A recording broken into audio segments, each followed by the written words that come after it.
이제는 일각에서는 이런 불확실성이 또 국정 불안의 요인으로 작용하는 게 아니냐 이런 걱정도 있기 때문에 대표님의 말씀을 듣고 싶습니다. 네.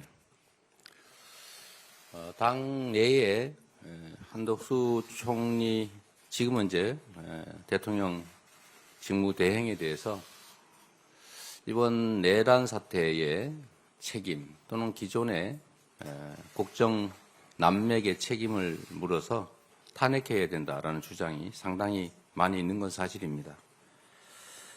그러나 지금 상태로서는 이미 총리께서 직무대행으로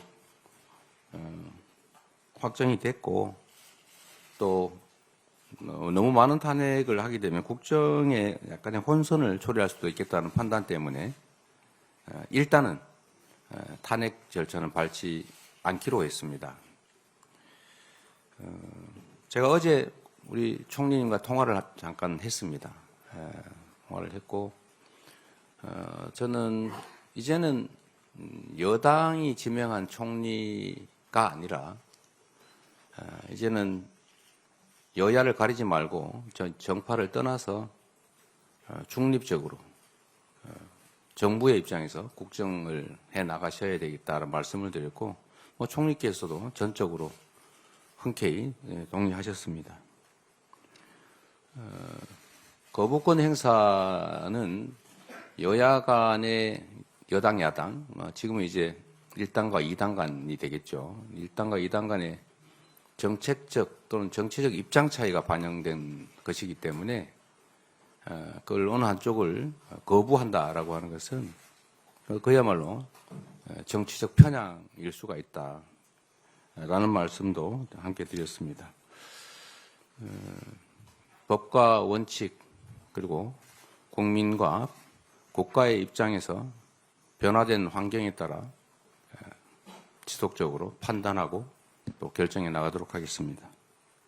단기 전략으로서 경제, 민생, 회복 정책 등에 대해서 좀 생각하신 게 구체적으로 있는지 좀 설명 부탁드립니다. 지금 대한민국은 혼란 상태입니다. 그리고 탄핵 의결로 이 혼란이 해소 또는 완화되는 것이 아니라 더 큰 혼란과 갈등 대립의 장으로 들어가는 문이 열린 것입니다. 이 혼란과 이 불안정성을 극복하는 길은 신속한 탄핵 심판밖에 없습니다. 우리 국민 모두가 이 있을 수 없는 최고 통수권자가 자신의 권력을 유지 또는 강화하기 위해서 국가 헌법 질서를 군사력을 동원해서 파괴하려 했던 이 반란, 내란의 상황은 정말 전 세계 누가 봐도 도저히 납득할 수 없는 상황인 것입니다. 지금은 이 혼란을 극복하는 것이 가장 급선무입니다. 단 하루라도, 단 1시간 1분 1초라도 판단과 결단을 앞당겨야 합니다. 국정 안정과 민생 회복이 가장 큰 실질적인 과제이겠습니다. 말씀드렸던 것처럼 저는 대한민국 시장경제 시스템 그리고 정부의 역량을 믿습니다. 우리가 생각하는 것 이상으로 정부의 시스템 역량은 튼튼하고 유능합니다.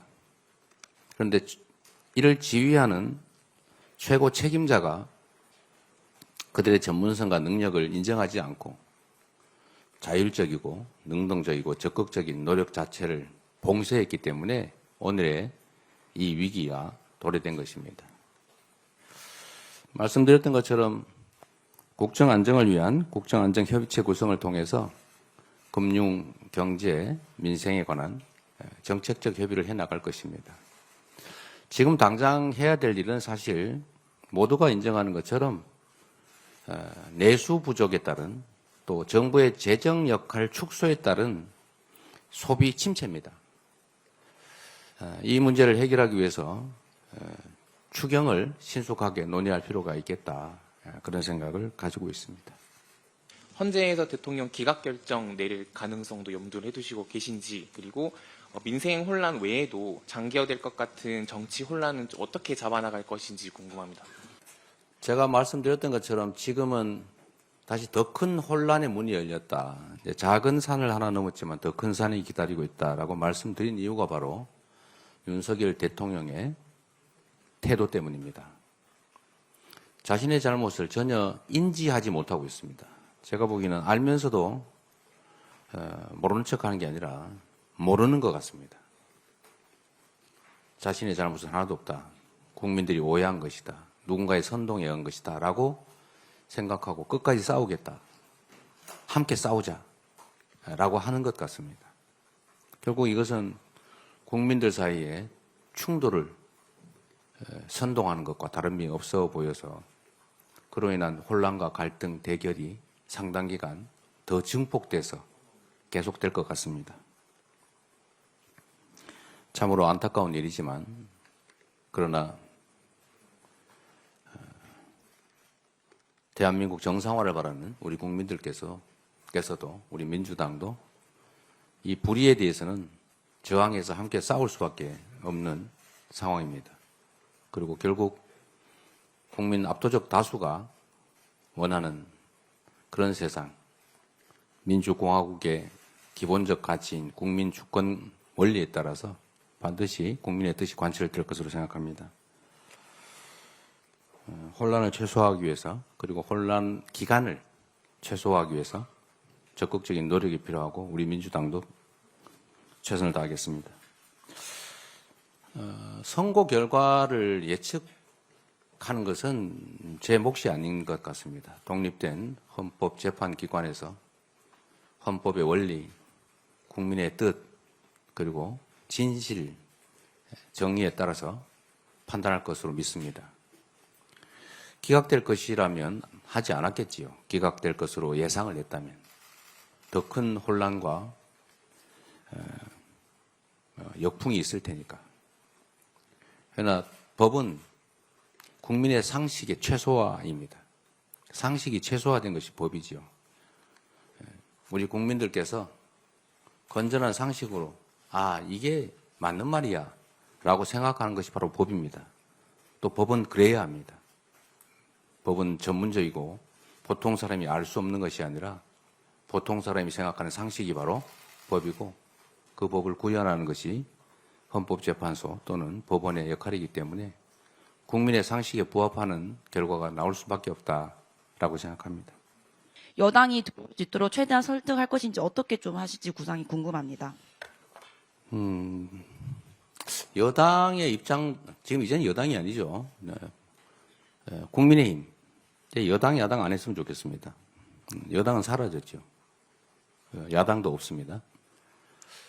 국민의힘의 입장은 변화될 것으로 생각합니다. 실제 그래야 됩니다. 이전에는 국민의힘 소속 당원이 대한민국 대통령으로서 행정 권력을 행사하고 있었지만 이제는 그 대통령이 직무가 정지된 상태입니다. 직무정지라고 하는 것은 무슨 대리 체제가 아니라 그냥 대통령이 없어진 상태와 같은 거죠. 대통령이 없어졌기 때문에 헌법이 정한 순서, 법률이 정한 순서에 따라서 그 대통령의 권한을 대신하는 것입니다. 이제 중립적 상태로 돌아간 것이죠. 이전에는 자기 소속 대통령을 보호하기 위해서 그런 정무적 판단을 했다면 이제는 그냥 국회 구성원 제2당으로서 국정안정, 민생회복이라고 하는 큰 공통의 목표에 협조하지 않을 이유가 없다고 생각합니다. 만약에 이를 협조하지 않는다면 정당으로서 존재 이유가 없는 것이죠. 참여할 것으로 예상합니다. 그리고 국정을 점검하는 정도를 넘어서서 이제 안정을 위한 실질적 대책을 논의해야 합니다.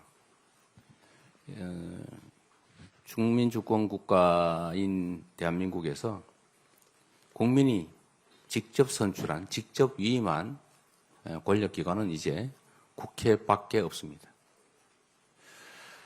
대통령 행정수반은 정지됐기 때문에 이제 국회가 국민에게 위임한 그 책임을 실질적으로 다해야 될 때가 됐고, 당연히 국회가 전면에서 대한민국의 국정도 조정해 나가야 될 상황이기 때문에 국민의힘의 적극적인 참여를 다시 한번 요청드립니다.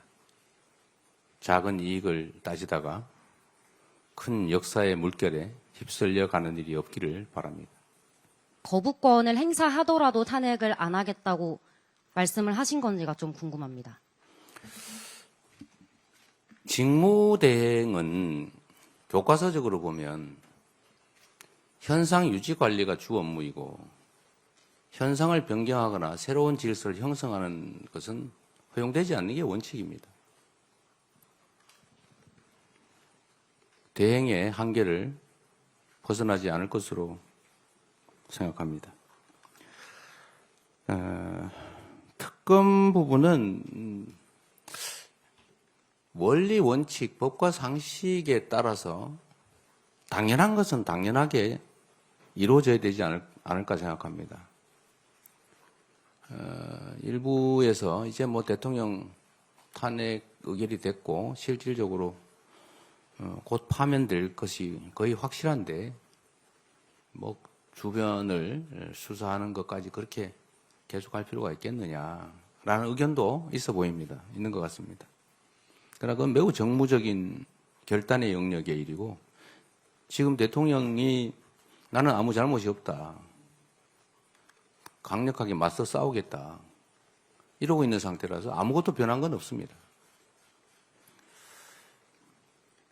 그냥 법과 원칙, 상식과 절차에 따라서 계속 진행되지 않을까 예상됩니다. 그 대통령에 대한 재판이 진행되냐 마냐에 대한 논란이 있지 않습니까? 그거에 대해서 좀 어떻게 생각하시는지 꼭 말씀해 주시고 싶습니다. 이 재판 기소 자체가 매우 정치적이고 또 상식에 부합하지 않는다는 것을 많은 분들이 동의하십니다.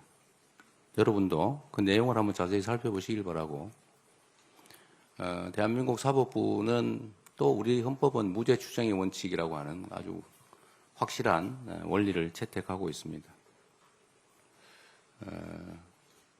법과 상식에 따라서 합리적 결론이 이루어질 것이고 그 법과 원칙에 따른 정치 일정도 진행이 되겠죠. 저 역시도 그 절차 과정을 충실하게 이행할 것입니다. 검찰에서 수사를 진행하고 있고 또 공수처에서 2차례 사건 이첩을 요구했으나 이 모든 걸 거부하고 있습니다. 이 상황에 대한 대표님의 말씀을 듣고 싶고요. 군 문제도 이게 항명이냐 아니면 충성이냐. 항명죄다. 이 명령을 이행하지 않으면 항명죄로 책임을 묻겠다, 죄를 묻겠다는 협박을 했다는 얘기도 있습니다. 군대는 상명하복이 가장 중요하죠. 하부 지휘관들과 병사들은 그 명령이 옳은지 그른지 따르기가 어렵습니다. 일단 응할 수밖에 없는 그런 상황에 처해 있죠. 그런데 그 명령이 반란 세력에 또는 내란 세력의 불법적인 잘못된 명령이라는 걸 인지했다면 군대 구성원을 넘어서 대한민국 국민을 위한 공복으로서 국민을 위한 공무원으로서 그 책임을 우선해야 되는 것입니다. 이번에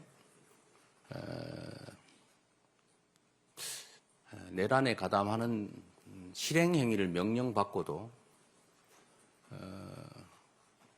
예를 들면 출동을 지연하거나 손은 진압을 태업을 하거나 이런 것들은 사실 항명으로 보이긴 하지만 그러나 결과적으로는 궁극적으로는 국민에 대한 봉사자로서의 공직자의 책임을 다한 것이죠. 어쩔 수 없이 명령에 따라 출동을 했지만 그 명령을 제대로 이행했더라면 사실 오늘의 이 대한민국은 존재하지 않을 것입니다. 여러분과의 기자회견도 있을 수가 없었겠죠. 그들은 항명을 한, 그러나 국가에 충성한 그들에 대해서는 벌이 아니라 상이 주어져야 됩니다. 정확하게 진상을 규명하고 그에 따라서 실질적 책임이 있는 고위직 지휘관들을 빼고 그들에게 적극 가담한 것이 아닌 대부분의 하급 지휘관, 병사들에 대해서는 책임을 물을 것이 아니라 기여 정도에 따라 포상을 해야 될 것이라고 생각합니다. 특검은 계속 추진하는 건지 여쭙습니다. 특검은 해야죠. 이 수사기관이 지금 세 곳이 경쟁적으로 수사를 하고 있고 또 그로 인한 혼란도 적지 않기 때문에 통합을 해야 되고 특히 공수처의 적법한 요구를 경찰과 검찰이 불응하는 것은 이것 역시 매우 온당치 못한 상태입니다. 법대로 해야죠. 응하여야 한다고 되어 있지 않습니까? 근데 불응하고 있죠. 나라의 기강이 무너진 것입니다. 이 있을 수 없는 일이죠. 그 점을 해결하기 위해서라도 특검을 해야 됩니다. 그리고 그 특검 때문에 수사나 공소 유지가 지연되거나 잘못되지 않을 겁니다. 그간의 수사를 다 취합해서 그 수사 결과 위에 추가의 수사를 또는 기소, 공소 유지를 해나가면 되니까 문제가 없을 것입니다. 정말로 나라의 기강이 무너졌습니다. 검찰이든 경찰이든 법 질서를 유지하는 게 제일 큰 존재 이유인데 그 법 질서를 스스로 훼손하고 있습니다. 저는 이것도 우리가 해결해야 될 중요한 과제 중에 하나가 아닐까 생각합니다.